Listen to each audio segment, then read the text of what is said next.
I think it has been overused. I've been trying to push the banks to use the discount window more often before we add additional tools. That's out there. But the response is always, well, reputational risk. I do agree with Mr. Klein that banking is a reputation-based business. And if people start to lose confidence in that bank, they're going to move, whatever the regulator does or doesn't do. And that's why I got to ask, rhetorically at least, and perhaps to my colleagues, the United States dollar and the United States government and the full faith and credit are all build up the reputation of the United States of America. Now, if any of your institutions suddenly let somebody into your payment system that had no background in banking, that had no understanding of money flows, that suddenly gets an ability without any screening to look at all of your customers' personal banking information, I believe that would cause reputational risk. And that is exactly what is happening in the United States Treasury at this moment in time. We don't know if the Doge crowd, there is one person that maybe has a clearance, the others, we have no freaking idea. But the ability, and we don't know for sure whether this is a read-only ability or read and write, which in past the legalese means that person could potentially go in and alter code or manipulate payments. I say to my Republican friends, guys, can't we agree that the risk of the United States is worth protecting? And the idea that we've got people potentially manipulating our payment system that we have no idea. And we're going to sit silently by. This isn't about efficiency. This is about the kind of payment system we're going to have in our country. If any financial institution let unscreened individuals into their payment book or into the private banking information about their customers, Mr. Klein, I believe their reputation would go straight to hell. Absolutely, Senator. I worked in the Treasury Department for almost 4 years with a top secret clearance. I was going nowhere near that. And as you point out, this is not about efficiency. If you wanted to make the Treasury system more efficient, you would move it to a real-time payment network. Should have been done years ago. You wouldn't just sit there and take read access to look at every single payment the U.S. Treasury Department does. Any bank that did that to their customers would be in deep violation. Well, it's also the fact that, the payment system in the Treasury, that's not where determinations are made about whether something is illicit or illegal. That is actually the subject matter expertise resides at the agency that has oversight. Yeah. I just say, come on, guys, this is about the full faith and credit of the United States. It is about our reputation in the world. You're getting the same calls that I'm getting. They don't identify whether they're Democrats or Republicans, but these programs that may or may not be arbitrarily eliminated by somebody that we don't even know who they are. Efficiency, sign me up. Turning over the payment system to people that we don't have any idea who they are or what their goal is or what their mission is, where we can't even get a full answer whether they simply have read capabilities or read and write. This is an enormous difference in those extra couple words. And I just feel, Mr. Chairman, this ought to be something that we as the Banking Committee that are looking at the Treasury, we ought to jointly want that. There's a 25-year-old there. I've read about him in the news. I don't know the individual. I don't have the slightest idea if they got security clearances. I will tell you this. Mr. Gannon, I was going to ask you about something on crypto that I'm not going to be able to get to. I look forward to working with Senator Loomis on how we promote innovation but don't overdo on the risk side. And I think we can do much better than we've done so far. But I have to just tell you, as somebody that was chair of the Intelligence Committee and now vice chair and take that role incredibly important, the notion that somebody may be arbitrarily put out these payment flows for something that looks kind of funky, but they don't have any idea what it is, will hurt our national security. Because candidly, and this is not classified, we fund things sometimes under a cover. We put out this information, and the bad guys find out about this, people's lives are at risk. And I implore you all as experts, I implore my colleagues, this should not be a partisan issue. Let's get to the bottom of who these people are, what kind of clearances they have, and make sure that we don't put in further jeopardy the risk and reputation of the United States government, which I believe is under immediate and imminent attack from these unsanctioned individuals. Thank you, Mr. Chairman. Thank you, Mr. Warner. Before I go to Senator Kennedy, I do want to respond to your comment there, Mark. The Treasury just put this out. Importantly, the ongoing review of Treasury systems is not resulting in the suspension or rejection of any payment instructions submitted to Treasury by other federal agencies across the government. In particular, the review at the Fiscal Services does not cause payments for obligations such as Social Security and Medicare to be delayed or rerouted. To be clear, the agency's responsibility is for making the payments, always drives the payment process. Currently, Treasury staff members working with Tom Krause, a Treasury employee, will have read-only access. Just to Mr. Chairman, help some of do you know, Mr. Chairman, Mr. Chairman, I'd just like to ask. Sure. So you are saying that it is read-only and not read and write? That's what the Treasury just put out. And do you know the identity of these individuals? Mr. Krause is a known quantity, and he's got security clearance. The other individuals who've been reported in the press, do they have security clearance, sir? I'll just say this, and Do you want that individual without security clearance to have access to all that information? yeah, I was clarifying a comment you made, number one. Number two, I would simply say that under the Biden administration, we had no clue who was doing what most of the time. Mr. Kennedy.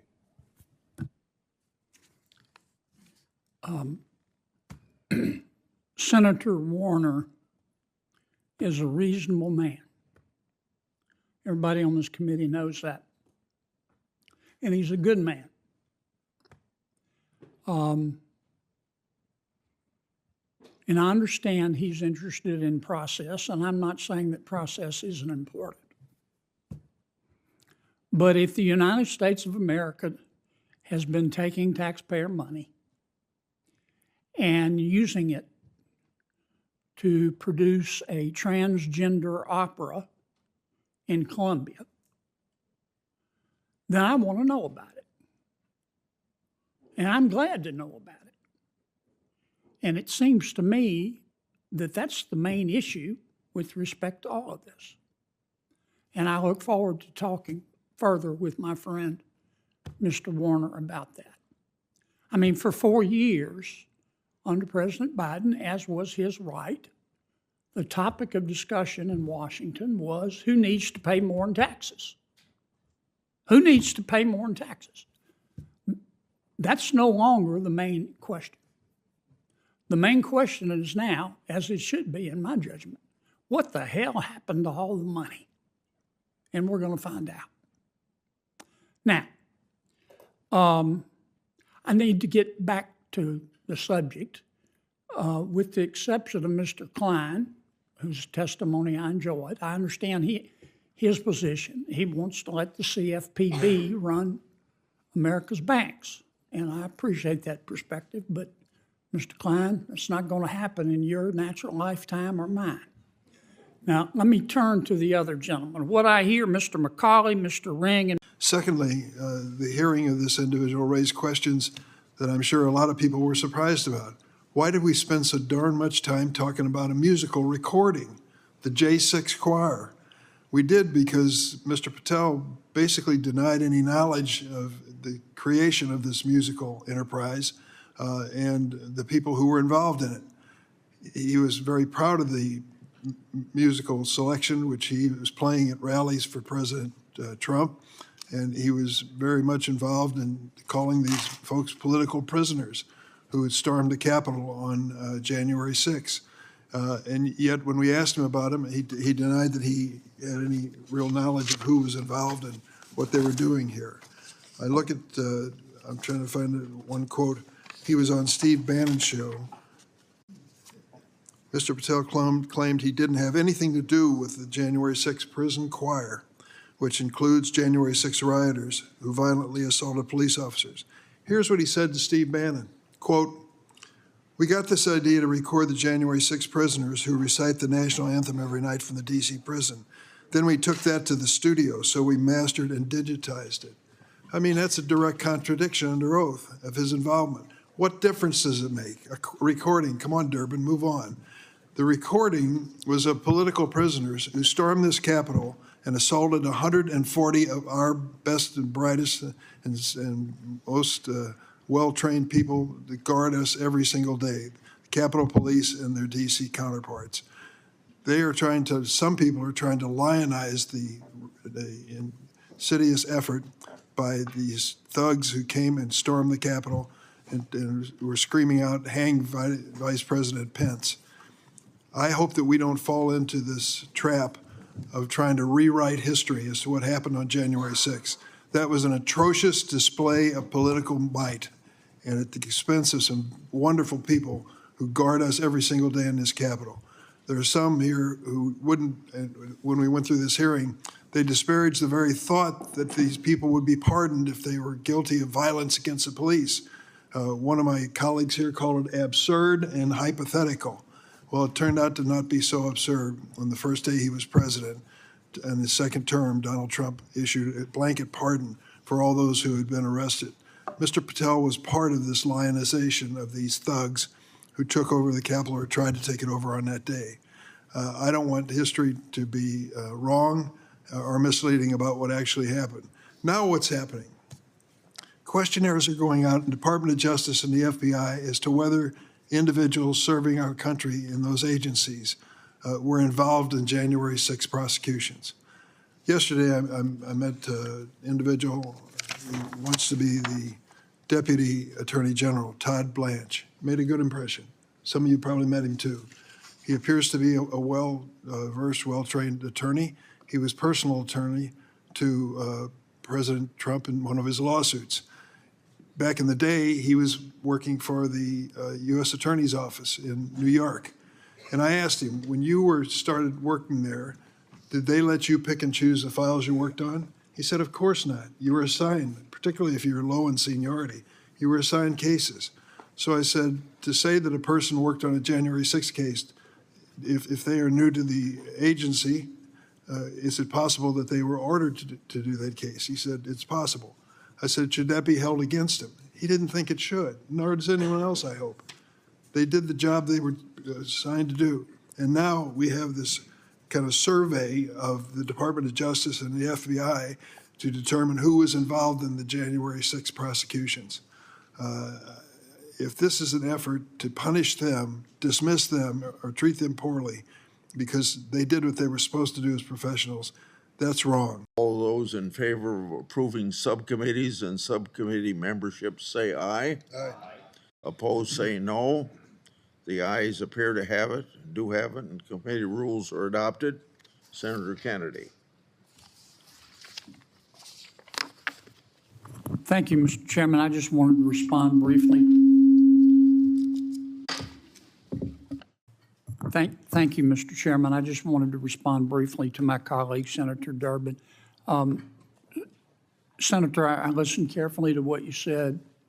I do not know a single member of this body that condones what happened on January 6th.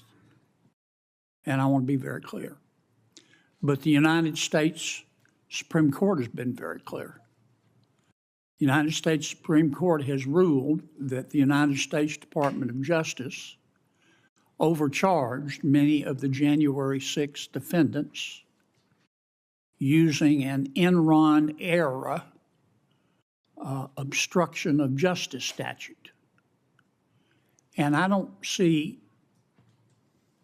anything wrong with the Department of Justice under new leadership finding out or trying to find out why that happened. I'm curious. I know you're a good lawyer. You should be curious too. That's the only point I wanted to make. Mr. Chairman. Before you speak, Yes, sir. I will pull up Murray Amendment number 15. This amendment ensures that whatever plans my Republican colleagues are hoping to accomplish through the budget reconciliation cannot come at the expense of communities in need of federal disaster assistance. Disaster relief should never be a partisan issue, and it should never be used as a bargaining chip for unrelated budget negotiations or for political standoffs. And let me just take a moment to remind all of us that wildfires and floods and hurricanes don't respect any geographic, jurisdictional, or ideological boundary. Disasters happen in red states, they happen in blue states, they happen to all types of people in all kinds of circumstances. I know my constituents have had to wait for months for relief. Their recovery was delayed, and that should never happen. When a disaster strikes, impacted individuals and families expect and deserve a swift and effective response. So what this amendment does is guarantee that federal disaster relief funds go to the communities that need them when they need them. And I urge my colleagues to adopt this amendment, and I yield my additional time to the senator from California, who would ask to be a co-sponsor on it. Thank you, Senator California. Murray. Thank you for the leadership in defending Congress's appropriations authority and for offering this amendment to ensure that federal disaster relief funds are not improperly withheld or politicized. You know, colleagues, it wasn't that long ago that we had the confirmation hearing on the nomination of Russell Vought for the director of OMB. I raised concerns, as did several of us, around his and President Trump's flagrant attitude towards adhering to spending laws and directives by Congress. Disasters do not differentiate between red states and blue states, and neither should our response to those disasters. All Americans, when hurt by natural disasters, deserve to be able to rely on their country without fear of politicization. And so we've historically come together in the aftermath of disasters, and we should continue to, and we can further enshrine that with this amendment before us. Thank you, Senator Murray. Senator Kennedy. Mr. Chairman, I agree with much of what my two colleagues said, but not everything.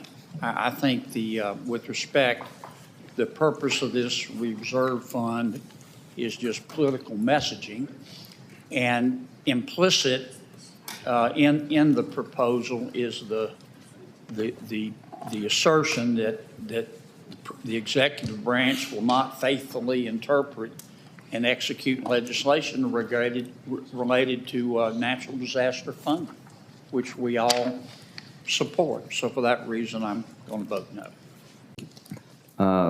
Senator Lujan, how about Senator Whitehouse? You're here.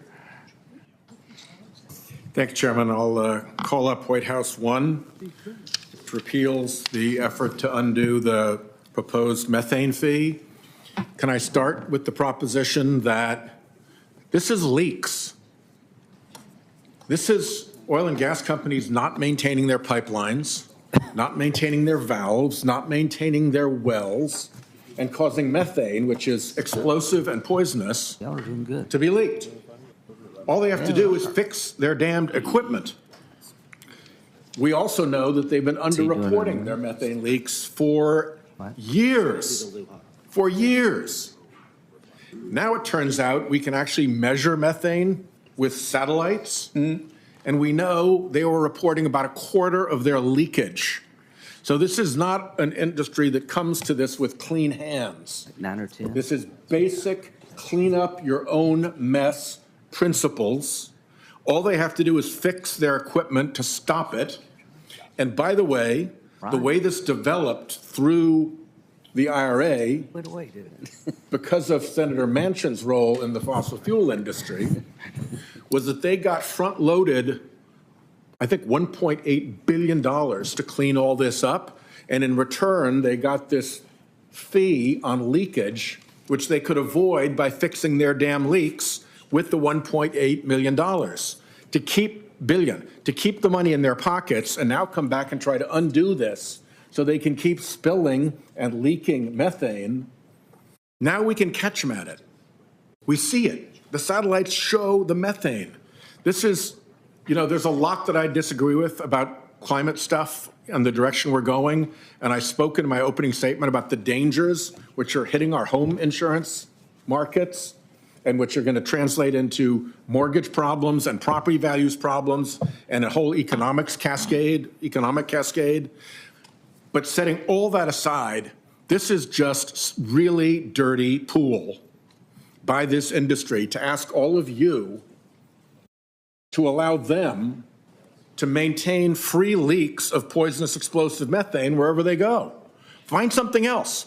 There are better ways to do whatever you want to do in this reconciliation than letting it be free for these companies to leak. A lot of this is in your states. It's your folks who have to breathe this. It's your folks who get in explosions when they go off. For God's sake, please, let's at least say no with respect to this one thing. Senator Lee, and I think Senator Kennedy also would like to make a comment, but Senator Lee first. This amendment would strike the instructions going to EPW. And by striking those instructions, we would foreclose the opportunity there to recover wasteful spending to the tune of $1 billion, wasteful spending that was brought about by a party line vote in the Inflation Reduction Act a few years ago. Now, this was too high. It's brought about awful inflation, along with so many other things in that and other pieces of legislation that were passed during that time period, making it more expensive to buy everything from gas to groceries, everything from housing to health care. One of the reasons we need to do it, as we've talked about in this bill, our border has been overrun. Public safety threats are imminent, ongoing, and have been for a long time, as the previous administration's open doors policies have enriched international drug cartels to the tune of tens of billions of dollars as they've accelerated their human and drug trafficking operations into this country. So, yeah, we've got to figure out ways to pay for that, and this is one of many ways. The measure in question includes grants for things like environmental and climate justice. And so when we think about, speaking of things that involve cleaning up your own mess, we are cleaning up a mess left to us by Democrats, a twofold mess. An open border that we have to deal with now, and a messy set of spending measures that have proven very costly to the American people. I oppose this. Senator Kennedy, would you like to say something very quick? I would. Okay. I don't know how quickly I can say it. So I think, as I read your amendment, it's more than just about methane. And for what it's worth, I happen to agree with you about methane leaks, and I think we're doing a lot better. But what if we find a methane leak program that the Biden administration has funded that is bone deep stupid, and the money's being wasted? This, just because it's about methane doesn't mean it's either effective or efficient. And this would prevent us from making commonsensical changes. That's why I've got to oppose it. That was quick. Absolutely, yeah.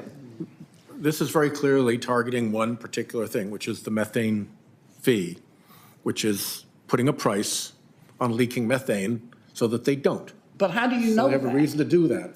How do you know that? How are you reading our minds? It's pretty clear. No, it's not. It's pretty clear. When you look at the numbers, when you look at the instruction, and if I'm wrong, then I'll apologize to you, but let's just wait until this gets to EPW and I'll tell you this is where it's going to go. If you want right now to say, okay, we will lay off the methane fee, we will make these leakers fix their damned equipment so that 14 million homes worth of natural gas isn't just being vented into the air we breathe every single year because they're leaking and not maintaining their equipment. If you want to concede me that, if we'll take that off the table for EPW consideration, the chairman sits on EPW, he can help with that, I'm happy to pull this back.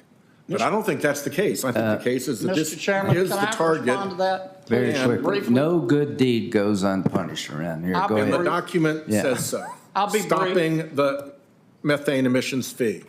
right Okay, there. I'll be brief, Mr. Chairman. Yes, go ahead. Look, Senator, you're putting words in our mouth and thoughts in our head. This is the chairman's press release. I understand that's the chairman. That's not me. That's not the other members of this committee. I mean, Sheldon, I love you like a taco, man, but you know, you're assuming there's some communist plot to get rid of all of the mitigation of methane. And I think you're way overstating your position.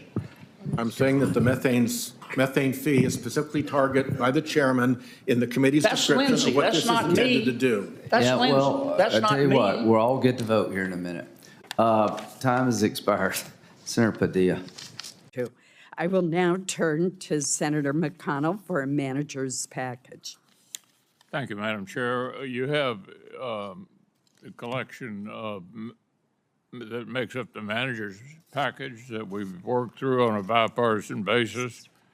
This package has been negotiated and agreed to, as I indicated, by both sides. I ask that it be adopted by unanimous consent. Are there any objections? Without objection, the manager's package is agreed to. Are there members who wish to offer an amendment to the bill? Senator Shaheen. Thank you, Madam Chair. We are distributing the Shaheen amendment. I don't know if there's a number for this amendment, but it is just 2 lines, and it says, none of the funds appropriated or otherwise made available in this act or any other act shall be used to operate or modify a Boeing 747-8I transferred from Qatar. Since it was announced in May, I think many of us on this committee have been trying to determine the exact cost of retrofitting the Qatari royal family's gift of a Boeing 747 jumbo jet to President Trump. In addition to the security and ethical concerns with accepting a foreign gift of this nature, there are real issues around the cost of this retrofit that have not been explained, as well as whether how long it will take, and once that's done, whether in fact it will be as secure as Air Force One, which, as we know, is currently being completed by Boeing. It's been reported that the jet could cost up to $1 billion for necessary security controls, but we've not been able to get an accurate estimate from the Air Force, and they've continued to downplay the full cost. When I asked this of the Secretary of Defense at the hearing, he told us that that number was classified. But finally, during the Air Force Secretary's testimony to the Defense Subcommittee this year on the Air Force budget, he admitted for the first time that the funds to upgrade the Qatari plane were reprogrammed from the nuclear modernization budget, specifically from the Sentinel program. Now, it's been reported that this transfer was done through reprogramming authority that was granted to the Department of Defense in the continuing resolution, and that it could be at least $900 million. I understand, like others on the committee, that the Sentinel program is over budget, but I think it weakens our credibility to take funding from nuclear modernization and move it into a project that there are still serious unanswered concerns about how much money it's going to take, and whether it would, in the end, give us a plane that is going to be as secure as Air Force One. So that's why this amendment, I hope the members of this committee will consider it carefully, and I intend to vote for it. Thank you, Madam Chair. Chairman McConnell. Well, this jet was just delivered to the Department of Defense. Would need to have a classified briefing to understand any proposed modifications and the risk of not applying them. The aircraft timeline is such that it's not going to be modified with fiscal $26 in any event, making this a poison pill for political amendment better suited for the NDAA. Therefore, I would recommend a no vote.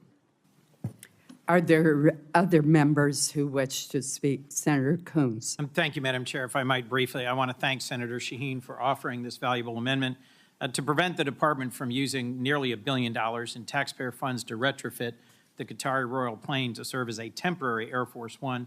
As she mentioned, it raises both security and ethical questions. And the White House took advantage of the lax standards of the FY25 continuing resolution to push through a vanity project.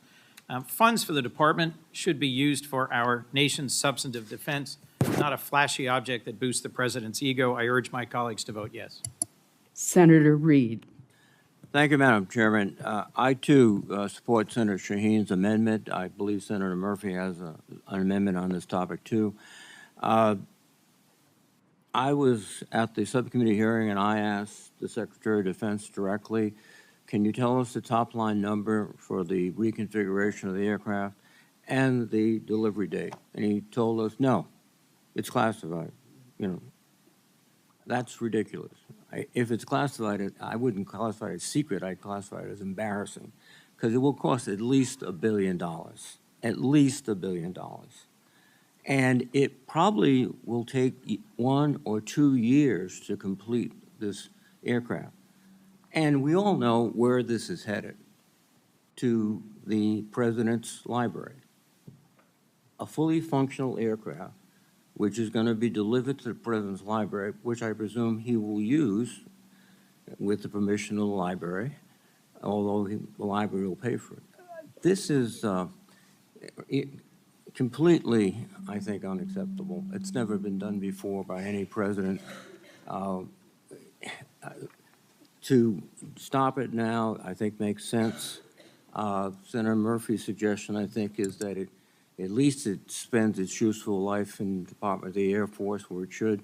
This is being transferred to the Air Force, but as soon as the president leaves office, a functionally useful aircraft is going to accompany him. The only precedent I think we have here is the aircraft at the Ronald Reagan Library in California, and that was completely stripped of its engines and everything else, so it could be a model, a display. That's not the intent, I think, of the president right now. He wants a free plane when he leaves. So I would very strongly urge that this amendment be passed, and if not, Senator Murphy's amendment be passed. Thank you. Madam Chair. Senator McConnell, then Senator Mullen. I just wanted to say to my good friend, Senator Reid, I'm proud of the fact that the NDAA passes every year, but this bill has to be signed,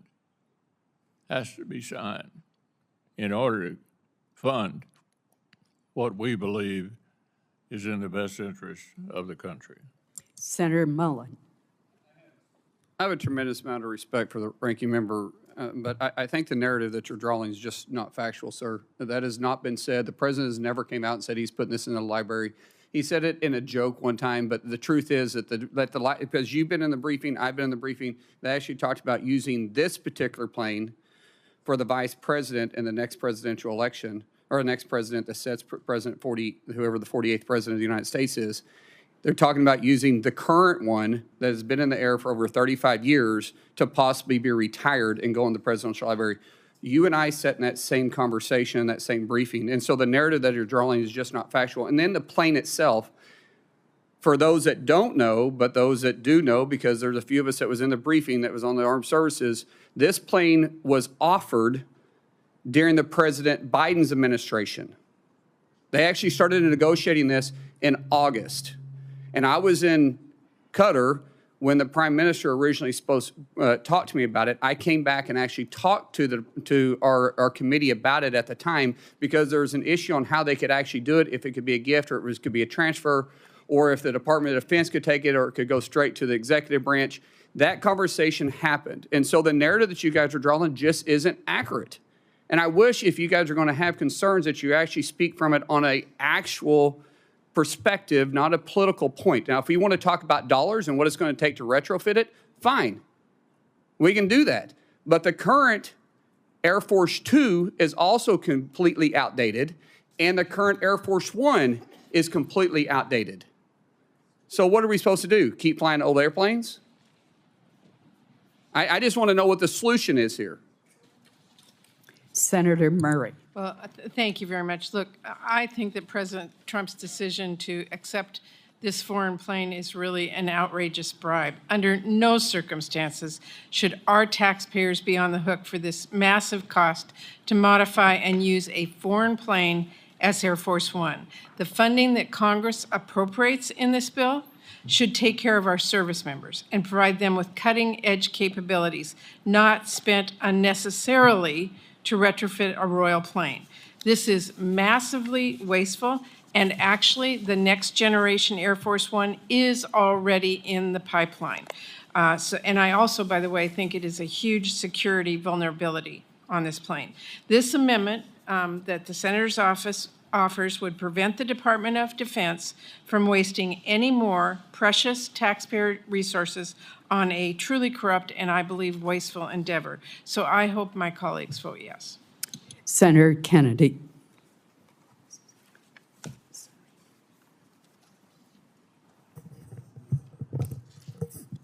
Thank you.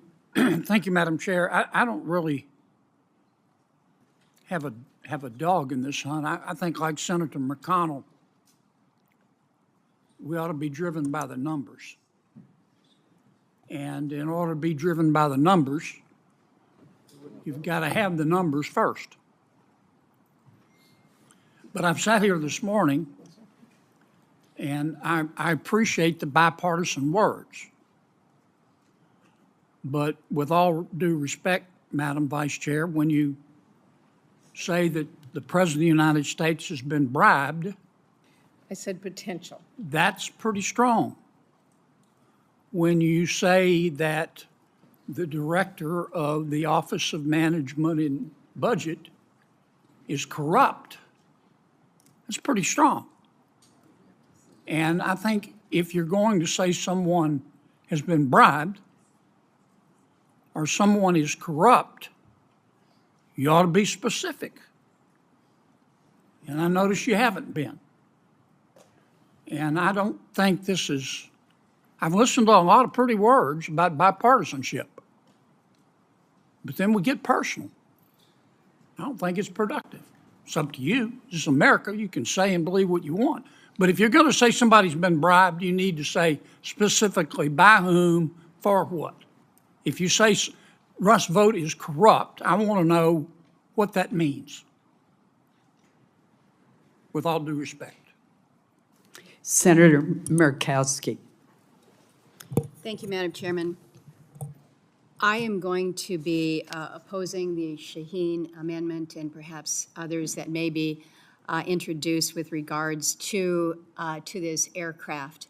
But I don't want my no vote to be assumed that I'm okay with where we are with this transfer, that I'm okay not knowing the numbers behind it, that I am perhaps okay with the appearances because I have concerns about them. But what I have is the utmost respect and regard for the chairman and the vice chair of this subcommittee that have executed a pretty strong defense bill.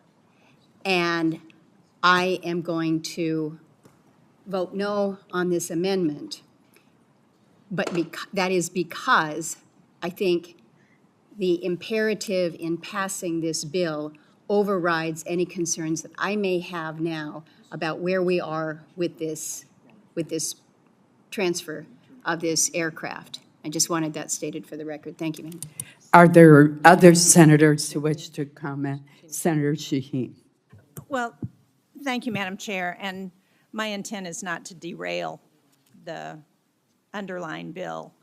But it is, and I would say to Senator Mullen and Senator Kennedy both, I didn't accuse anybody of fraud. I said it raises serious concerns about the implications. And I would say to anyone who was on SAC-D, if you haven't read the classified information about what is going to be entailed in producing this plane, you need to do that, because there are serious questions that haven't been answered, and they won't give us answers.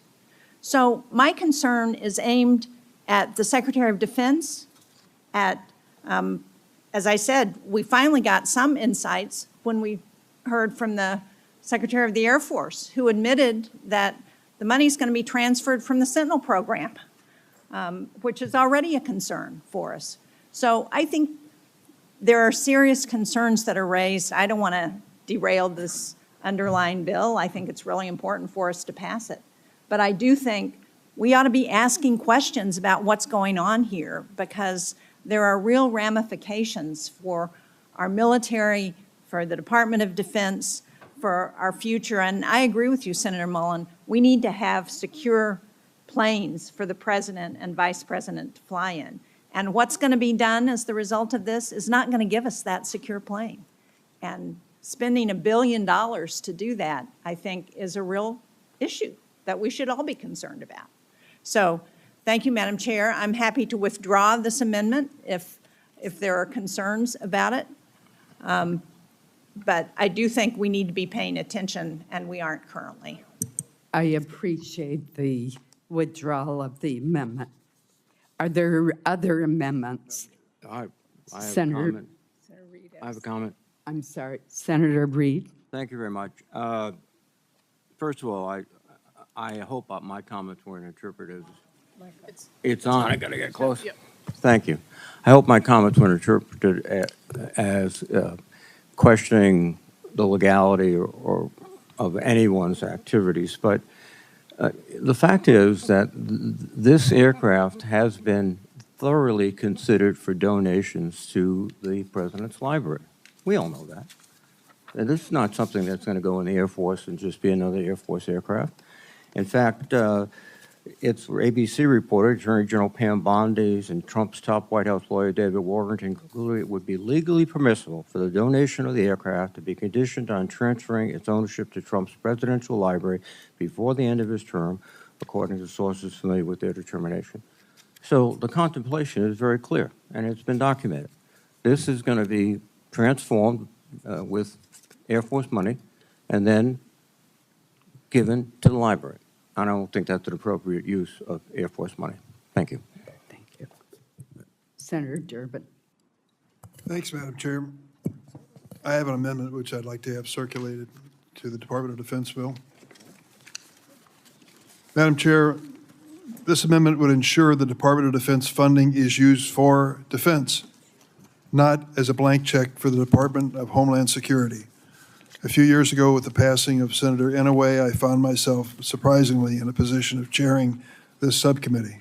It is an enormous responsibility. I salute Senator McConnell, Senator Coons, and one of the best appropriation staffs on the Hill for putting together this massive work. But what they've tried to do, and was explained by both the ranking member and the chair of the subcommittee, is to take limited resources and make sure they're spent well to keep America safe. What I'm addressing here is a practice which many members of the Senate may not be aware of. This amendment addresses the practice where the Department of Defense is called on to loan money to other departments, sometimes reimbursable, sometimes not. This bill would prohibit the Department of Defense from supporting DHS immigration enforcement on a non-reimbursable basis. In other words, if the Department of Homeland Security is going to spend the money for that purpose, let them do so. But if they're going to borrow it from the Department of Defense, pay it back. Immigration enforcement should be no different than other agencies. For example, when we have a natural disaster and the Stafford loan is activated, we have had instances in the past where the Department of Defense has provided the money to pay off for that natural disaster with the understanding they would be paid back, except in extraordinary circumstances. So it is done, but it's done on a reimbursable basis. So let's take a look at what's happened so far. So far this year, in the last few months, the Department of Homeland Security has borrowed $900 million from the Department of Defense not to be reimbursed. $900 million. The estimate is by the end of this year, it will be $2 billion. What does that mean? Give you an example. How are we going to house people who are being deported? You can house them through DHS facilities, or you can house them through Department of Defense. The decision was made, let's do it at Guantanamo. How does that sound? Well, let's take a look at what that is costing as an example.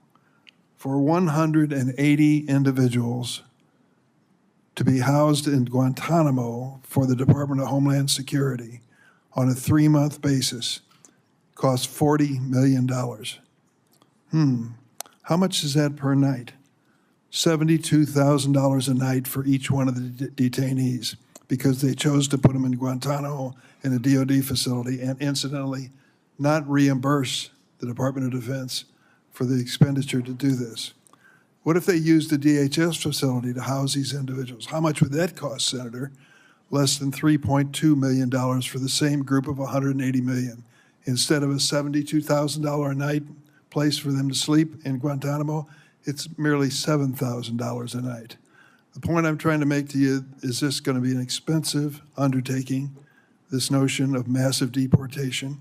It's going to involve moving around a lot of money in a lot of ways. Reconciliation already addressed some part of this. All I'm saying is that if you're going to borrow the money from the Department of Defense to pay for this massive deportation, pay it back. This money has been appropriated for the defense of our nation. That's how it should be spent. Senator McConnell. Well, we've certainly had a lot of back and forth about the border over the years. Well, here's the factual situation. Unchecked migration at the southern border represents, we would all agree, a national security threat. The administration's policies, including DOD support to the border, have helped dramatically curtail the threat.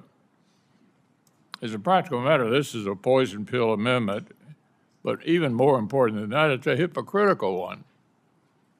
You may or may not remember that the Obama and Biden administrations used DOD assets to support border and immigration activities.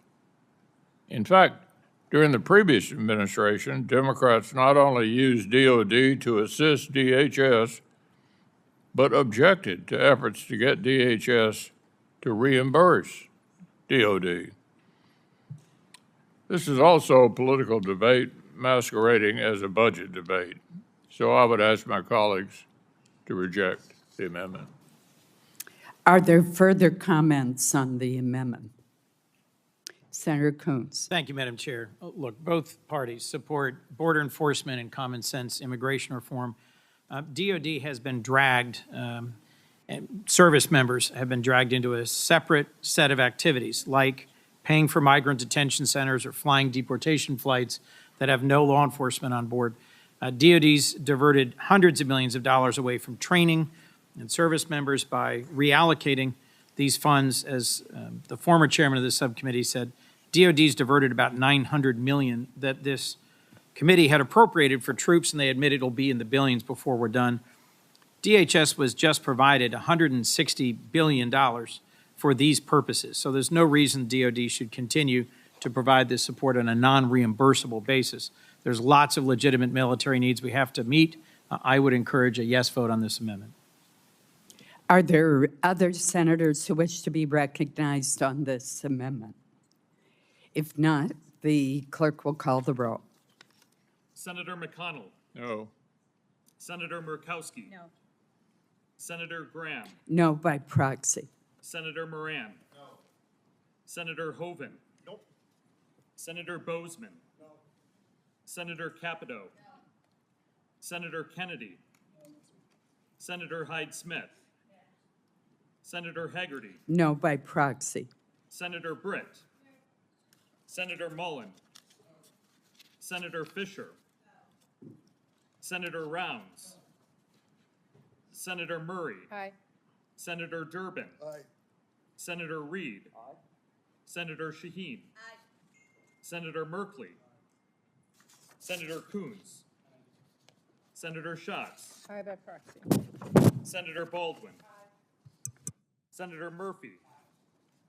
Senator Van Hollen, Senator Heinrich, Senator Peters, Senator Gillibrand, Senator Ossoff, Chair Collins. No.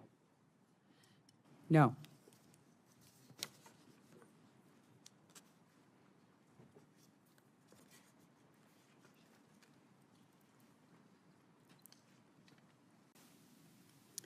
On this vote, there are 14 ayes and 15 nays. The amendment is not agreed to.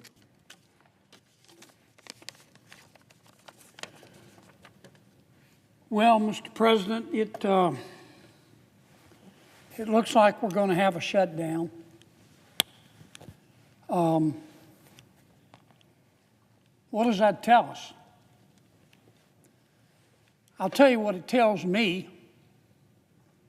It's simply that much more evidence that human evolution is a slow process.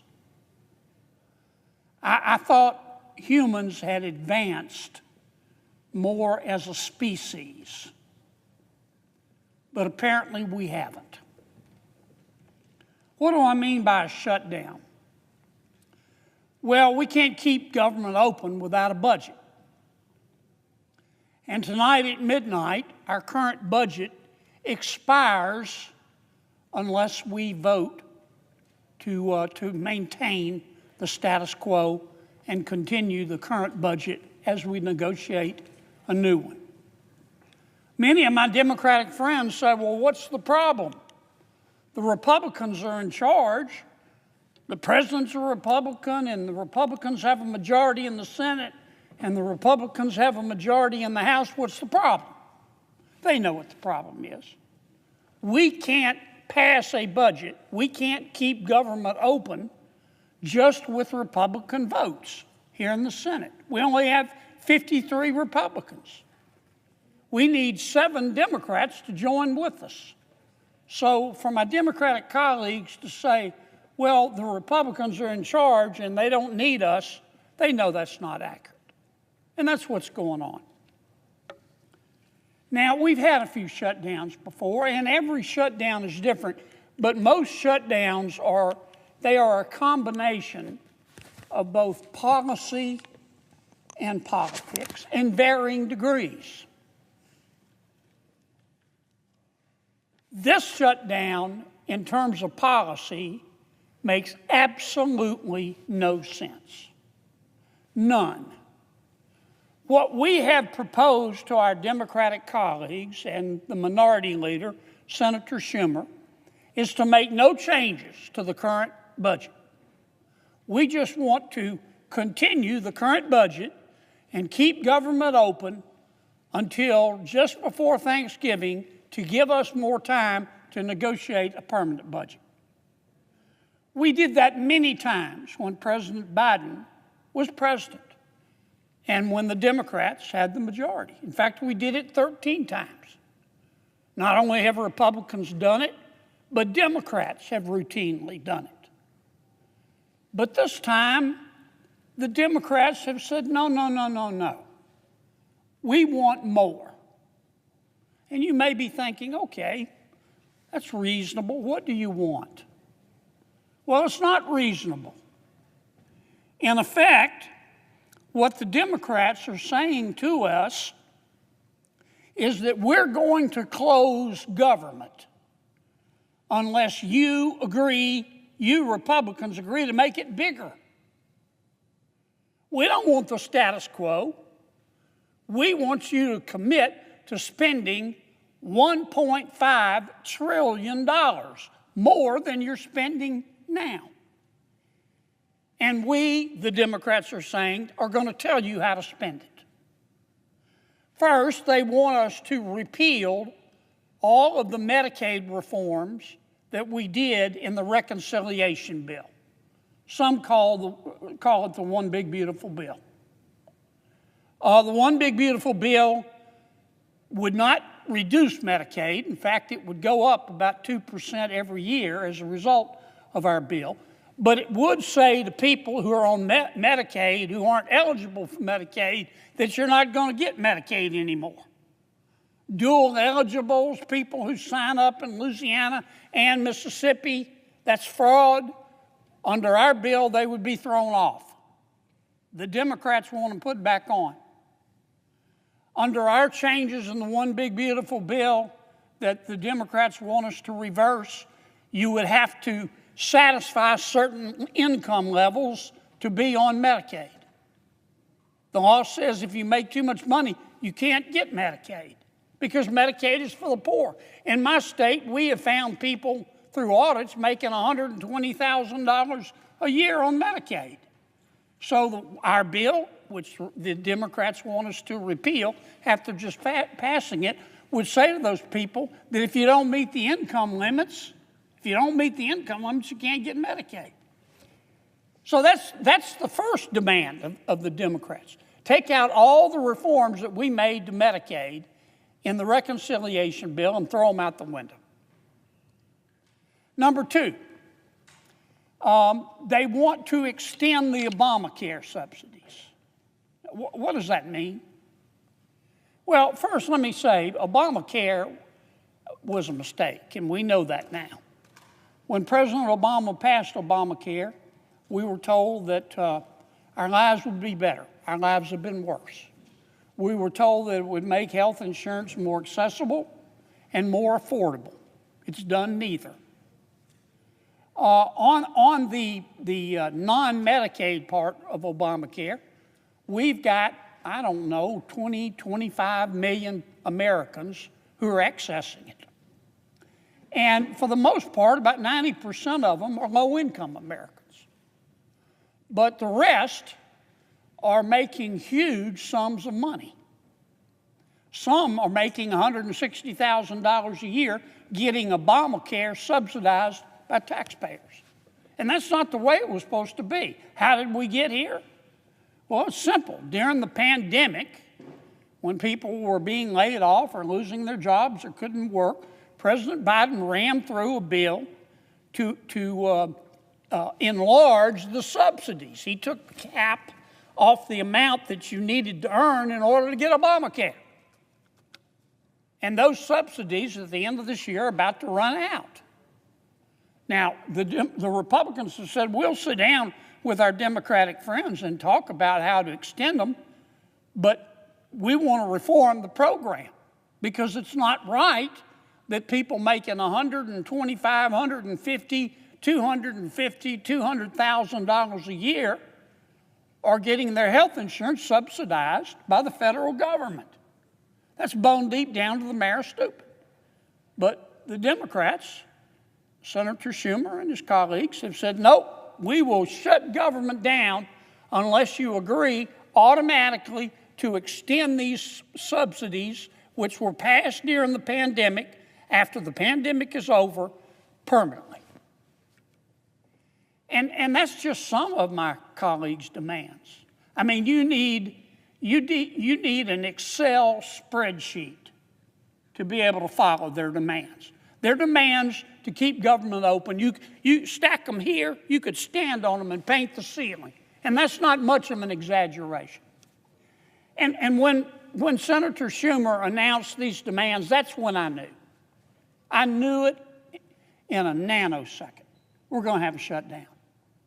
Because my colleagues, my Democratic colleagues, are very smart people. And Senator Schumer is a smart person.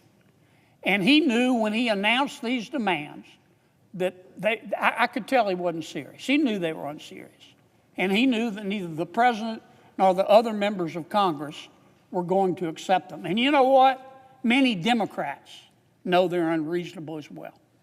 So that's why I say the policy part of this makes absolutely no sense. And that's because this isn't about policy. This shutdown is about politics. Now, parties change, just like the human experience changes over time. Political parties change. My party's changing. So is the Democratic Party. And there is a wing of the Democratic Party, I call it the socialist wing. Some less charitable people call it the loon wing of the Democratic Party. And they are in charge right now. And the non-loon, non-socialist Democrats are scared to death of them. And this particular wing of the Democratic Party that's in the ascendancy, what do they believe? They try to out-weird each other all the time. They hate, if you listen to them, they hate Thomas Jefferson. They hate Abraham Lincoln. They hate George Washington. They hate Dr. Seuss. They hate Mr. Potato Head. They think our kids should be able to change genders back and forth at recess. Kids.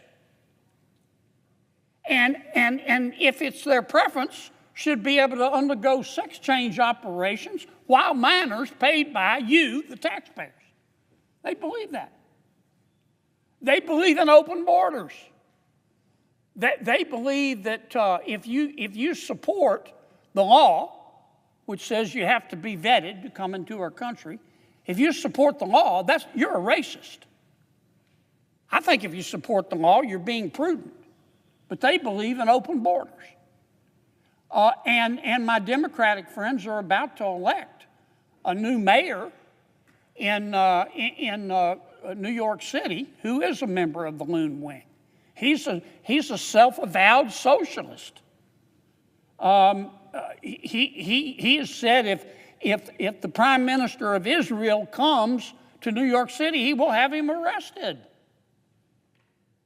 But this is not the majority of Democrats that believe this. I don't think that for a second. And I know many of my Democratic colleagues here don't believe that. But the Loon Wing, the socialist wing, the angry Gary Busey wing of the Democratic Party is in ascendancy. And they've got a lot of power, enormous amount of power. And many of my Democratic colleagues in the Senate are scared of them. And the Loon Wing is mad at many of my Democratic colleagues in the Senate. They shouldn't be, but they are. And therefore, many of my Democratic colleagues in the Senate are scared of the Loon Wing. And they want the Loon Wing to love them. The Loon Wing will never love them. They're better off doing the right thing, and they know what the right thing to do is. But that's why I say this is a political decision, and that's why we're going to shut government down. Now, once you shut government down, unless you're prepared to leave it shut down permanently, and maybe my Democratic colleagues are, but I don't think so. I still, maybe I'm naive, but I still think too many of my Democratic colleagues in the Senate know better. Once you shut the government down, you got to get back open. How are they going to get it back open? We're not going to agree to their demands. $1.5 trillion. They know we're not going to agree to it. So how is my friend Senator Schumer going to get government back open? You know, there's a famous movie line. I don't remember the movie. I think Denzel Washington said the line. I love Denzel Washington. He's what cool looks like. The guy's awesome. He's a total baller, man. I love Denzel Washington. But anyway, I think he said in one movie, if you pray for rain, you better be prepared to deal with the mud. And truer words were never spoken. So if you want to shut down, I say to my Democratic friends, you better be prepared to deal with the mud. How are you going to get it back open? How are you going to get it back open? I wouldn't want to be in their shoes to have to make that decision. Let me just say a few words. Every time we do a shutdown, it scares the living daylights out of the American people, especially our elderly. It breaks my heart. All of us get phone calls from folks scared to death. They're not going to get their Social Security check, or they're not going to be able to see their doctor, and it just breaks my heart. So I want to give them a little bit of assurance.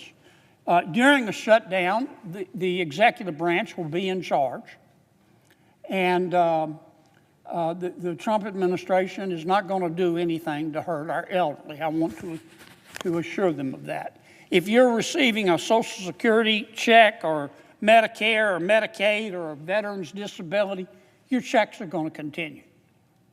We will make sure of that. Trump administration will make sure of that. Government may be shut down, but essential workers will still be there to make sure those checks are sent out. If you're hungry and you don't have the money to eat, we're not going to let you starve to death. The administration is going to continue payments. What we call it, some people call it SNAP. I call it food stamps. And we will continue the payments for the women, infants, and children's program. Most of us refer that to WIC. You'll still get your mail. Don't worry about that. Postal Service will be working through the shutdown. If you depend for health care on your Veterans Administration and VA medical centers, they're going to remain open. So I don't want you to be scared about that. Now, you're going to notice an impact. Probably we've got 2.5 million federal employees, probably 750,000 aren't going to be on the job. Under the law, they have to go home. So you will notice an impact. You'll notice it in our parks. You'll notice it in our museums here in Washington. If you're visiting, you'll notice it in many of the federal agencies.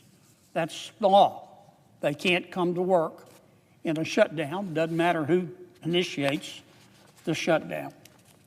We still got a little time. It's midnight tonight, and we're going to be taking some votes here in a few minutes. Give our Democratic colleagues one last chance.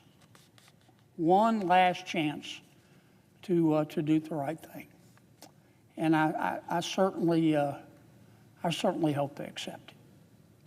With that, Mr. President, appreciate your patience, and I suggest the absence of a quorum. The clerk will call the roll. Ms. Osterbrooks.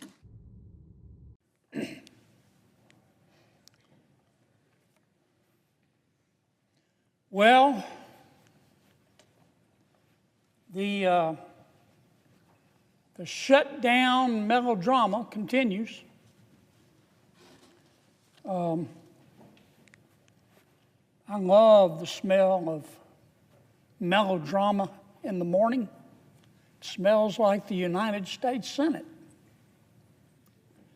I said the other day that this shutdown is just further proof that human evolution is a slow process. This shutdown, what you're witnessing now, is just further proof of why it took human beings thousands of years to learn how to stand upright. This shutdown is bone deep, down to the marrow, stupid. Some shutdowns are based on policy. Some shutdowns are based on politics. Some shutdowns are based on a combination of both. This one is pure. It's pure as ivory snow. This shutdown is based on politics. Let me tell you what's going on. I believe in a two-party system, Mr. President. Why? Because two parties create competition. And competition makes all of us better. It does. The Democratic Party, the opposite of my party, the Republican Party, the Democratic Party is competing within itself right now. And there is a distinct wing of the Democratic Party that is winning that competition. If I wanted to use a pejorative expression, I would call it the loon wing of the party. The loon wing of the Democratic Party. Or you might call it the Bolshevik wing of the Democratic Party. I think a more accurate description is to call it the socialist wing of the Democratic Party. I think that's fair. Now, I'm not saying that all of my Democratic friends are socialists, but there is clearly a wing of the Democratic Party that can only be described accurately as the socialist wing of the party. And that party is in ascendancy. That party is in control. Now, my friend Senator Schumer is the leader of the Democrats in the United States Senate. And he, of course, has instructed his colleagues to vote to shut down government. And Senator Schumer has been criticized for that. And I understand. I don't agree with him. I think he made a mistake. But I don't think Senator Schumer is the leader of this effort. I don't. I think Senator Schumer, like many of his colleagues, would like to be loved by everybody in the party, and he would like to be loved by the socialist wing of his party. And I do think that's part of what is motivating this shutdown, and that's why I say it's all about politics. But I don't think Senator Schumer is the person in charge, because Senator Schumer is not the leader of the socialist wing of his party. Congresswoman Ocasio-Cortez is. She's running the show. It was no accident the other day the Congresswoman let it slip. She said, if you really want to negotiate an end of this shutdown, come see me. Come see me. And I think any fair-minded person has to look right now and say that the two leading members, the quarterback, the two leading members of the socialist wing of the Democratic Party, the quarterback is Congresswoman Ocasio-Cortez. Now, her substitute is Senator Bernie Sanders. But I think it's the Congresswoman who's calling these shots. Now, Mr. President, I don't hate anybody. I've said that repeatedly, and I mean it. I like all of my colleagues. I look for grace wherever I can find it. When I say my prayers, I do, every single time. I ask God, don't let me hate, because it's hard sometimes. It's hard up here. But I do. I say, God, don't let me hate. And I certainly don't hate Congresswoman Ocasio-Cortez. I want to make that very clear. She has the right to her opinion. She has the right to try to have the socialists take over the Democratic Party. That's the American way. Ironically, I think what she's doing is anti-American, but she has the right as an American to do it, so I don't hate her. But I judge her by her policy. She has her opinion, and I have mine. And I have to judge her candidly by her policy. Here is what the socialist wing of the Democratic Party, led by Congresswoman Ocasio-Cortez, has said to the American people and to the United States Congress and the Republicans in Congress. If you Republicans don't agree to make the federal government $1.5 trillion, not $1 million, not $1 billion, $1.5 trillion bigger, we're going to shut government down. Well, of course we said no. I'm not going to vote for that. My mother didn't raise a fool. And as I've said before, if she did, it was one of my brothers. I'm never going to vote for that. Now, where do I come up with this figure of $1.5 trillion? Well, the first thing that the socialists and Congresswoman Ocasio-Cortez is asking us to do is to repeal the health care reforms in the One Big Beautiful Bill. We just passed them. We just passed them. Here it is, Subtitle B, Health in the One Big Beautiful Bill. Now, we didn't cut Medicaid in the One Big Beautiful Bill. In fact, under our bill, Medicaid is going to increase 2% a year over the next 10 years. Now, what we did by reforming Medicaid, which Congresswoman Ocasio-Cortez wants us to reverse, we cut out the waste and the fraud. For example, we found out that there are, no kidding, I'm not just making this up, we found out that there are 2.8 million people on Medicaid who are double dipping in America. They're either signing up for Medicaid in Louisiana and Mississippi, double dipping, or they're signing up for Medicaid in Louisiana and they're signing up for the Obamacare subsidies. That's called cheating. Our bill would put an end to that. And it would save about $140 billion on 10 years. The socialist wing of the Democratic Party and Congresswoman Ocasio-Cortez want us to reverse that. The second thing we did in our health care reforms in the One Big Beautiful Bill is to say you've got to stop lying when you apply for Medicaid. Under President Obama, we had virtually no eligibility checks. People could walk in and the Medicaid folks would say, how much do you make a year? And they could say $30,000 a year. And they'd say, okay, you qualify. Now, I trust people. I've said it before on this floor. I play cards with my friends all the time. They're friends. I cut the cards anyway. We have found, for example, just in Louisiana, we did a statistical sample of the people on Medicaid in Louisiana. Our auditors found 1,600 people on Medicaid making $100,000 a year or more. That's cheating. So our bill put an end to that. Congresswoman Ocasio-Cortez and the socialist wing of the Democratic Party want us to put it back. They want to let people cheat. What else are the socialists asking for in this $1.5 trillion? Well, they're saying we don't want people who can work to work.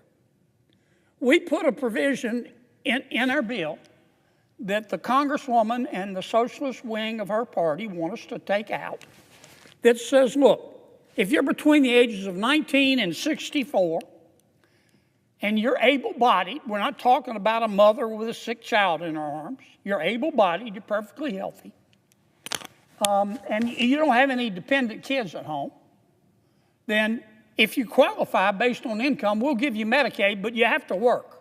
You have to work 20 hours a week or go to school 20 hours a week or do community service 20 hours a week. Because the free enterprise system, jobs, have done more to lift people out of poverty than all the social programs put together. That's what's called a work requirement. What's wrong with that? Those who can't work should work. Our welfare programs were meant to be bridges, not parking lots. Congresswoman Ocasio-Cortez and the socialist wing of her party want us to reverse all of that. What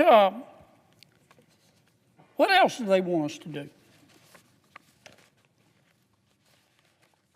Well, they're upset at us over the Affordable Care Act. Now, let me tell you what all this is about with the Affordable Care Act. Under Obamacare, if you are a low-income American, you're entitled to Medicaid. If you are a middle-income American, you have a job, then chances are you get insurance through your employer. Most people do. But if you're in the middle, you make a little more money than the poverty level, but you can't get insurance through your employer, we provide what's called the Obamacare exchanges. So when we talk about the Obamacare subsidies, that's what we're talking about. It's about 24 million people. And it was meant for lower income people. Up until 2019, it was all for low-income people. And then in 2019, without any Republican votes, President Obama said, look, we're in a pandemic. We're going to raise the limit. We're going to say there are no income limits on Obamacare paid for by the taxpayer.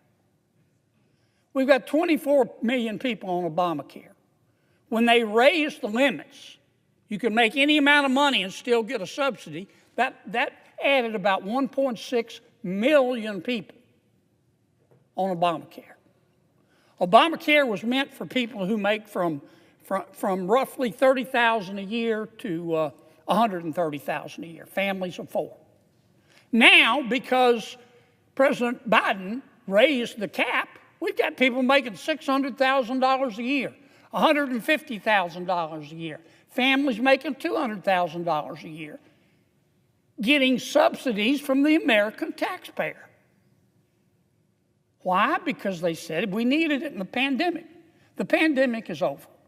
And that's why the Democrats, when they passed the bill, put in a provision that says at the end of this year, those extra subsidies are going to end.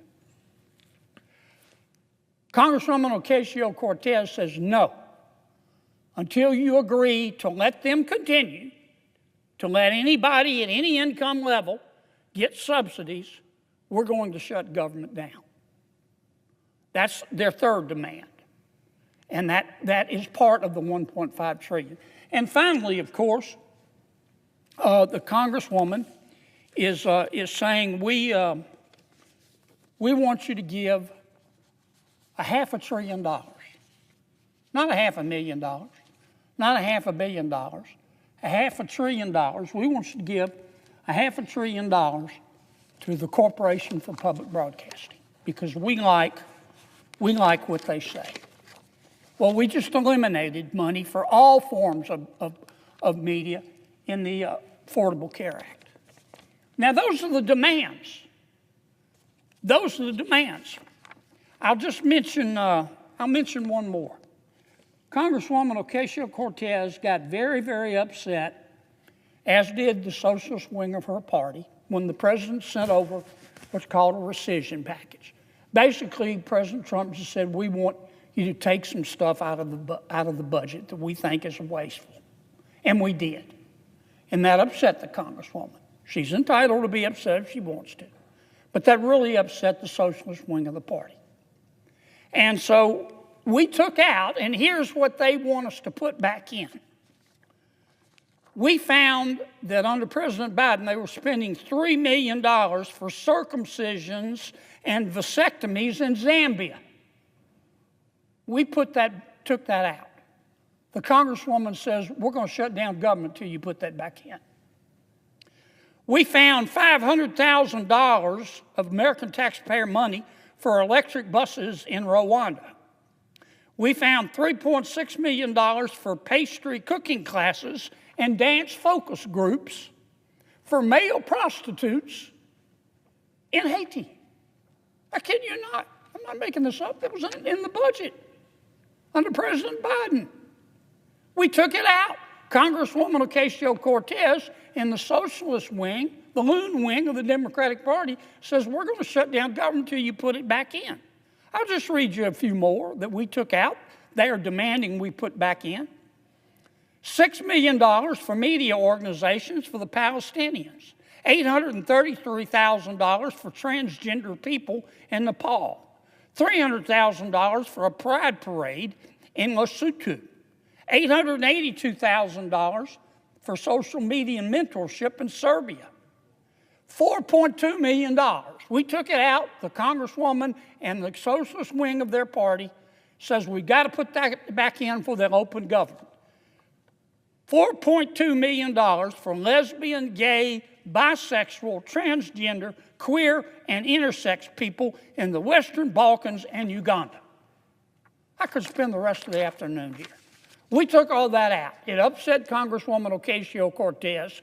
It upset the socialist wing of her party. And now that wing of her party and the Congresswoman are threatening all other Democrats and saying, you've got to shut that government down until we get what we want. And part of what they want is to add this kind of stuff back into the bill. And that's what this fight is all about. We're in the process of negotiating a budget with our Democratic friends. We ran out of time. The cutoff was midnight Tuesday night. That's when the clock struck midnight and the budget ran out. What we had asked for and what we're still asking for is let's continue to negotiate, we meaning the Republicans and the Democrats, for 6 more weeks and try to agree on a budget. That's all we're asking. We're not asking for any additional appropriations, any conditions, any stipulations. All we're asking for is what we call a clean CR. All we're asking for is just further negotiate. And Congresswoman Ocasio-Cortez, who has done a stellar job in rising to the leadership of her party as a member of the socialist wing. They're about to elect a socialist mayor of New York. I think Mr. Mamdani's going to win. They have said to our request, let's just continue the status quo for 6 more weeks. They said, we'll give you 6 more weeks if you will give us $1.5 trillion. That's what they're demanding. And that's why we're shut down. Now, let me say it again, Mr. President. I don't hate anybody. This is America. I sure don't hate the Congresswoman. She is entitled to her opinion, but I'm entitled to mine. And she can criticize my policy positions, but I'm entitled to criticize hers. And I'm here to tell you, Mr. President, in front of God and country, based on her policy positions that she's demanding, based on her policy positions that she is demanding, that I just outlined, $1.5 trillion of pure, unadulterated spending porn. Based on that demand, based on her policy positions, the American people are looking at her and saying, this person has single-handedly put an end to dumb blonde jokes. Because that is the craziest thing I've ever heard. Based on her policy positions, $1.5 trillion of this kind of spending porn, the American people are looking at the Congresswoman and saying, with respect, she must be bilingual. She must speak English and stupid. And that's why we're not agreeing to it. Now, I know every one of my Democratic colleagues, and I know more than half of them know better. They know what we're asking for is reasonable. I'm just asking them to meet us halfway. We're not asking for any additional provisions. They shouldn't ask for any additional provisions. And let us just open back up and continue to negotiate for 6 weeks. Don't be scared of the Congresswoman. Don't be scared of the socialist wing of your party. I suggest the absence of a quorum.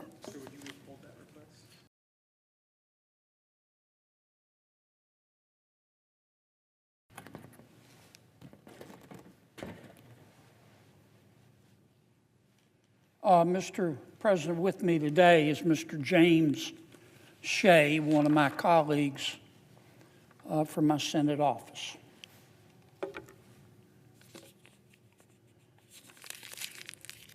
I want to talk today, Mr. President, about the owls.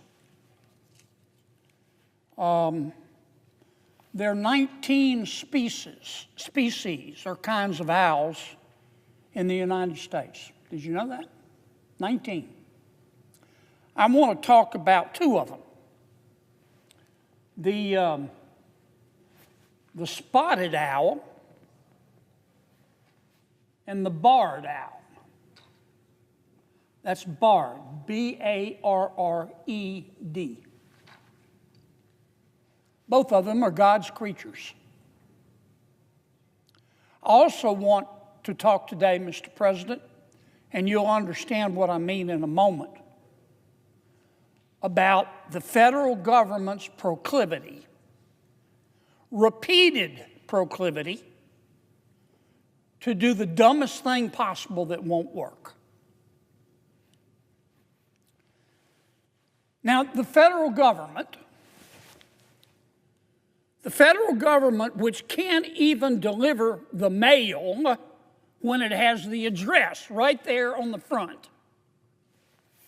And more specifically, the Department of Interior has promulgated a rule.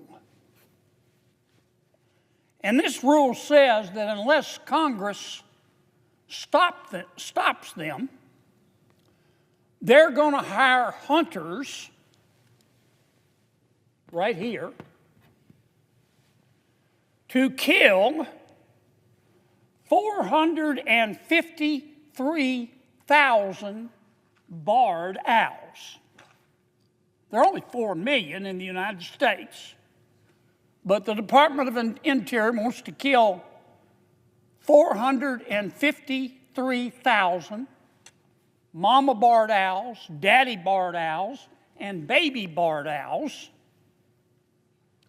because the Department of Interior says that the barred owl is a better hunter than the spotted owl. The Department of Interior is not saying the barred owl is eating the spotted owl. The Department of Interior isn't saying that the barred owl is hurting the spotted owl. The Department of Interior says it wants to kill over 10% of the barred owl population because the barred owl is a better hunter than the spotted owl, and they want to tip the scales of nature in favor of the spotted owl, even though the spotted owl is not on the endangered species list. My resolution, which will be voted on tomorrow, will stop this nonsense. First, I want to talk a little bit more about the barred owl, and in doing so, I'll talk a little bit about its cousin, the spotted owl. As I said, they're both God's creatures. This is a barred owl. It's beautiful. If you've ever seen a barred owl, it has very, very soulful eyes. Their feathers are incredibly soft. It's called a barred, B-A-R-R-E-D, because of the bars that run across here, as opposed to a spotted owl. The barred owl, 10% of which our brainiacs at the Department of Interior want to kill, has been around for 11,000 years. Sometimes the barred owl is called a hoot owl. That may be the term you know it by best. The barred owl is about 2 feet long. It's got incredible eyes. Man, it can see. It's like Superman or Superwoman. It's got incredible eyes and incredible hearing. The barred owl, like the spotted owl, is nocturnal. They come out at night. They hide during the day, and they come out at night. And the barred owl is a great hunter, great hunter. The barred owl eats mice. The barred owl eats squirrels. The barred owl eats snakes. The barred owl eats lizards. The barred owl eats spiders. Barred owl even eats bats. The barred owl lives, as does the spotted owl for that matter, in old growth forests. In fact, I have a pair of barred owls that live in the forest behind my house. They're great. They always come in pairs, about which I'll talk in a second. In fact, you can attract barred owls, many people do, by building what's called a nest box. And you can have barred owls come and live if you live near a forest. If you want to know how, if you're not handy like me and you want to know how to build a nest box, just go to YouTube. Barred owls marry for life. They mate for life. And when a male barred owl is courting a female barred owl, I've seen videos, it's really cool. The male barred owl courts a female by bowing. The male barred owl bows and it opens its wings up a little bit. Doesn't want to be intimidating to the female, not full blast, but it opens its legs up a little bit. And the barred owl wobbles its head back and forth, side to side. And if the female is impressed, the female says, I do. And they stay married the rest of their lives together. That's why you see them in pairs. They have babies once a year, generally 2 to 5 babies. I can't go there. These are two of the babies that the Department of Interior wants to kill. They're going to pay the same price, by the way, to the hunter to kill the babies as they are to kill the mama. They don't care. They just want to kill them all. When the babies are little bitty when they're born, they're not covered in feathers. Little babies are covered in soft white down. They don't start getting feathers until about 2 weeks. And the mama barred owl stays with the babies for the first few weeks. Sometimes the babies, like senators, fall out of the nest as they start exploring around, and the mama or the daddy barred owl, unless the daddy's out hunting for food, has to get them back into the nest. The babies learn to fly after about 10 weeks. Now, what does this have to do with the spotted owl, which is also one of God's creatures? The barred owl is native. It's originally from the eastern United States and southeastern Canada. It's existed there 11,000 years. But over the past 100 years, 100 years is just the blink of an eye in time. Over the past 100 years, the Northeast has gotten more and more crowded. And the old growth forests that the barred owl lives in have been cut down and subdivisions built. So the barred owl, as happens all the time in nature, has started moving west. And it's moving west. And it's moving west. And now the barred owl is entering Washington State, Oregon, Northern California, and British Columbia in Canada. Well, that's where the spotted owl lives. The spotted owl also lives in old growth forest, but not exactly in the old growth forest in the west is the same place as the barred owl is. The spotted owl prefers an old growth forest at a higher elevation. The barred owl is a better hunter. It's slightly bigger than a spotted owl. The barred owl is a better hunter than the spotted owl. Now, let me say it again, because there's been a lot of confusion about this. The barred owl doesn't hunt the spotted owl. In fact, many times a barred owl and a spotted owl will get married. I know they're cousins, but that doesn't matter. They're distant cousins, and sometimes they get married, and they interbreed. So this isn't a question of one animal killing another. The Department of Interior is mad at the barred owl because the barred owl's a better hunter. The barred owl is just a better hunter. That's just the way it is. You know, just like the Senate president is better looking than me, I accept that. That's the way God made us. God just made the barred owl a better hunter. And the Department of Interior is all up in arms. They say this is threatening the spotted owl. Now, the spotted owl isn't on the endangered species list, but they say this isn't fair. The barred owl is a better hunter than the spotted owl, and that's causing the spotted owl's population to decrease. So the Department of Interior, in its infinite wisdom, has come up with DEI for owls. They've come up with quotas for owls. The barred owl, because nature, God, whatever you believe in, made them better hunters, now has to give up its rights, has to give up its life, because the spotted owl is not as good of a hunter.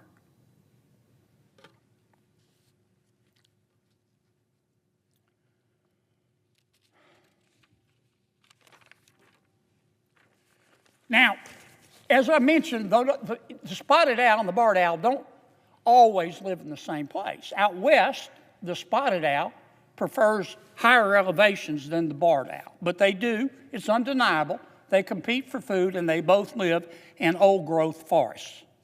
Let me tell you something. The Department of Interior doesn't like to admit this, Mr. President. The spotted owl population was declining even before the barred owl decided to move. You know why? It had nothing to do with food. It had nothing to do with the barred owl. It had to do with the same thing happening on the West Coast that has happened on the East Coast. Many of the old-growth forests have been cut down to make way for more people. And you might have noticed we've had a few forest fires. And they have been causing the population of the spotted owl to be reduced. Not to the point of endangered. The Interior Department just says they're threatened. That's the problem with the spotted owl. It's not the barred owl. Now, this regulation that I'm trying to overturn was promulgated under President Biden's Department of Interior. Okay? But the Department of Interior, I want to make this clear, under President Trump, has embraced this rule. They think this is the greatest rule, this is the greatest idea they've ever heard of. They think it tastes like pumpkin pie to them. In fact, I got a call from Secretary Burgum, who I love and respect. He was mad as a mama wasp. Pull down that regulation. He accused me of slandering the Trump administration. I'm not slandering the Trump administration. This was a President Biden regulation. Now, I was polite with the secretary, but I told him he was confused. He needed to call somebody. He had the wrong person in line. The secretary needed to call somebody who cared what he thought. Because I think he's wrong. I think he's wrong. I think he and the other members of the administrative state of the Department of Interior decided to play God. And they're wrong for at least 5 reasons. Number one, their plan, their brainiac plan, which looks like it was designed by a heroin addict with a socket wrench, won't work. It won't work. Now, let me tell you what they're going to do. They want to hire hunters. They want to hire Elmer here to go out at night with a flashlight and shoot the barred owls. Now, this is night, okay? The barred owl lives about 40 feet up off the ground in a tree. You know what else lives about 40 feet up off the ground in a tree? The spotted owl. You think that these cowboys who are going disco because they have a federal contract are going to be able to always tell the difference between a barred owl and a spotted owl? They're going to shoot them both and let God sort them out because they're being paid. Look, I'm a duck hunter. And a lot of times when I hunt ducks, I'm not a big hunter, but I like to duck hunt and dove hunt. I eat what I kill. But a lot of times when I'm duck hunting, there are different points for different species of duck. I can't tell which duck is which. I've passed up shots before because I thought it might be a mallard when I can't kill any more mallard. You think these cowboys that they're going to hire from the private sector, going out there with the little flashlights, old Elmer here, with his little red hat, in the middle of the night with a flashlight, are going to tell the difference or care the difference between a barred owl and a spotted owl? No. They're going to shoot them both. Number two, the other reason it won't work is the spotted owls are not stupid. Once you start shooting at them, they're going to move up into Canada. The Canadians aren't dumb enough to do something like this. They're going to move up into Canada. And they're going to wait until the shooting stops. And then they're going to come back down. So what have we accomplished? Have we done anything for the spotted owl? No.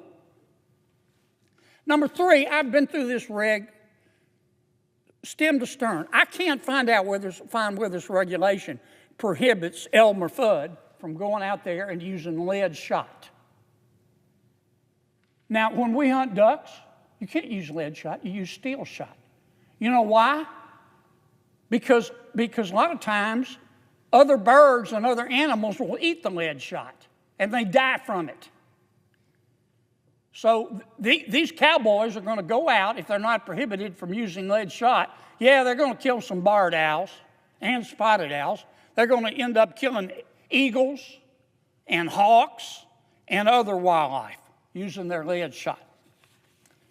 The second reason this won't work, let me say it again. The barred owls aren't the problem. The problem is that we're losing old growth forest in the west, which is the habitat of the spotted owl. And it's naturally occurring as more people move to Washington and Northern Carolina and Oregon, and we have wildfires that have burned our forests. Don't go pick on the barred owl.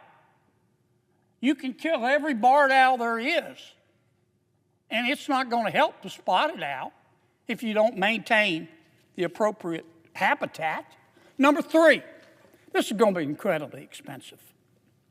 This comes under the theme of let's do the dumbest thing possible that won't work. Our Department of Interior has already issued one contract. I don't know how they got the authority to do it, but back in 2004, they issued a contract to a private vendor, Elmer here, to go kill 1,500 barred owls. I guess they wanted to test it out. You know what they paid? $3,000 a bird. $3,000 for a mama barred owl, $3,000 for a daddy barred owl, and $3,000 for a baby barred owl. Give me a break. And now they're going to go out and kill 453,000? Over $1 billion. Over $1 billion. It's not their money, but it's taxpayer money on a plan that won't even work. Here's what one person from the Department of Interior said. In a rare moment of candor, he might have gotten fired, but he's a wildlife and fisheries agent. He told the press, I'm going to quote, he said, I think all we can really do is try our best to provide a habitat for spotted owls, and in the long run, we're just going to have to let the two species work it out. Final reason this is a bad reg, and then I'm going to wrap this up. I know the bureaucrats at the Department of Interior, I realize this, they're smarter and they're more virtuous than you and I are. I get that. But who appointed them God? Who appointed them God? Barred owls are expanding their habitat because the forests in the east have been cut down. That's called adaptive range expansion. And you know what? Whether you believe in God or nature or whatever, that happens every single day in our ecosystem. It's a naturally occurring ecological phenomenon. It's a core behavioral characteristic of mammals. All the barred owls are doing, they're not hurting anybody, they're just doing what nature teaches them to do. We're going to change nature. We're going to control our environment to this extent. We're going to pass DEI for owls. We're going to pass quotas for owls. Spotted owls good, barred owls bad. But the barred owls won't lose their constitutional rights. They'll kill them. They're going to kill 453 of them, dead as Jimmy Hoffa. Give me a break. I cannot think. This attempt, this is foolish, this is reckless, this is expensive, it's unsupported by evidence, it's unnecessary, and it won't work. And I cannot think I cannot think of a better example of the arrogance, the hubris of the federal administrative state. This ranks right up there. If we let them go through with this will rank right up there with those $10,000 Department of Defense toilet seats. Except part of God's creation will already be dead. Ecosystems are like markets. They regulate themselves. Trying to change nature is like trying to have a federal government direct a free enterprise system.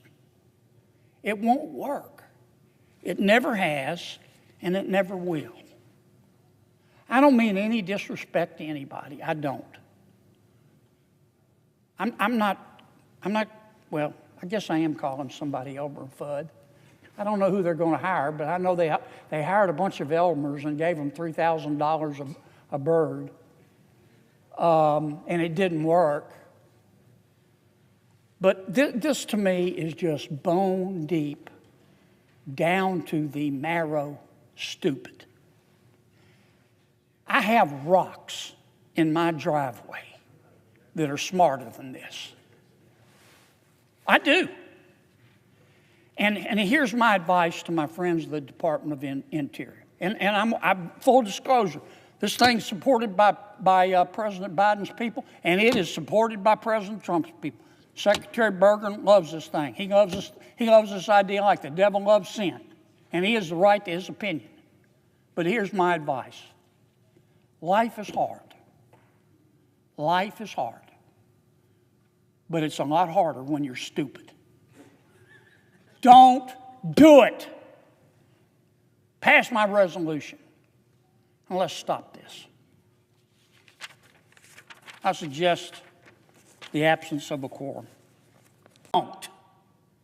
You either think that we're more important and smarter and more virtuous than the American people, or you don't. And I think we ought to be treated the same. Now, having said that, I said I agreed with what Senator Paul said. I'm just worried his name on the bill is going to get knocked out of the park. So I'm going to put it in my name. Let's do what, it's not Senator Paul's bill, it's Senator Ron Johnson's bill. And what Ron John's, we call him Ron John, I'm sorry, Senator Ron Johnson from the wonderful state of Wisconsin. What Senator Johnson has proposed, and I've voted for repeatedly, says, look, if you're deemed an essential employee right now, you're working, but you're not being paid. Senator Johnson's bill says, we're going to pay you. I voted for that. It also says if you're furloughed, if you're deemed to be non-essential, then you're not working, but you will get paid once we come out of this shutdown. Does that make sense? That's what Senator Ron Johnson has proposed. And as I told my good friend Senator Paul, I agree with him. Senator Paul's name is on that bill. It's going to be vetoed 6 ways to Sunday. I'm going to try to put my name on the bill. Maybe it'll get passed, maybe it won't, but I think I have a better chance than Senator Paul. That's just my personal opinion. It's not meant to be personal. So, for that reason, Mr. President, I tried a third way. It's not my preferred way, but we got to get out of this mess. I ask unanimous consent that the Senate proceed to the immediate consideration of calendar number 191 S302, which, as I've indicated, Mr. President, I think we've got a chance to pass the House with it, and I really don't think President Trump will veto it if I explain to him it's Senator Ron Johnson's bill. And I further ask that the bill be considered read a third time and passed, and that the motion to reconsider be considered made and laid upon the table. Is there an objection? Mr. President. Chair recognizes the senator from Washington. Thank you, Mr. President. Reserving the right to object, let me just say this. We should make sure that every federal worker gets the paycheck that they are owed. And the right way to do that is for Republicans to finally join us and get serious about passing a bipartisan CR so we do reopen the government and prevent healthcare costs from exploding. Instead, the bill that the senator from Louisiana is asking for unanimous consent for actually lets Donald Trump and Russ Vought decide who they want to pay during a shutdown, and that will allow them to stiff everyone else. President Trump has said he will only pay the people he wants to. He literally said, and I quote, "We're going to take care of our people. There are some people who really don't deserve to be taken care of, and we'll take care of them in a different way," unquote. This bill would actually let Trump do exactly that. Mr. President, we should make sure all of our workers get paid, not just the workers Trump likes. So the best way to do that is for, of course, Republicans to sit down with us as Democrats, work out a solution to reopen the government. If instead you do as the senator from Louisiana suggests here, then at a minimum, it should cover all employees. And that proposal is out on the table with Senator Van Hollen and Senator Peters. Thank you, Mr. President. For that reason, I object. Objection is heard. Chair recognizes the senator from Louisiana. Mr. President, look, I get it. You know, this is why we're in a shutdown. I just proposed a bill, was my third choice, but it's better than nothing, to say everybody gets paid. And my good friend from Washington State objected. I don't know what else to do. I voted 14 times to open up government. I can't change the election. President Trump was duly elected President of the United States. He was, in a free election. And the American people spoke. And some of my colleagues are upset about that. In fact, they hate the president so much, they've shut down government. They hate him so much that if President Trump came out in favor of breathing to live, they would hold their breath. It's not rational. And I just don't know what else to do. All I can tell my Democratic friends is, look, reasonable people disagree, and I get it. But you're just being too emotional. You need to go drink a big, old, cold, tall glass of get over it and realize that President Trump is the President of the United States. Don't shut government down because of it. Mr. President, you've been really patient. And even though the parliamentarian tried to get you to dodge my questions, you answered them straight up, and I really appreciate it. With that, I yield. No, I suggest the absence of a quorum. Clerk will call the roll.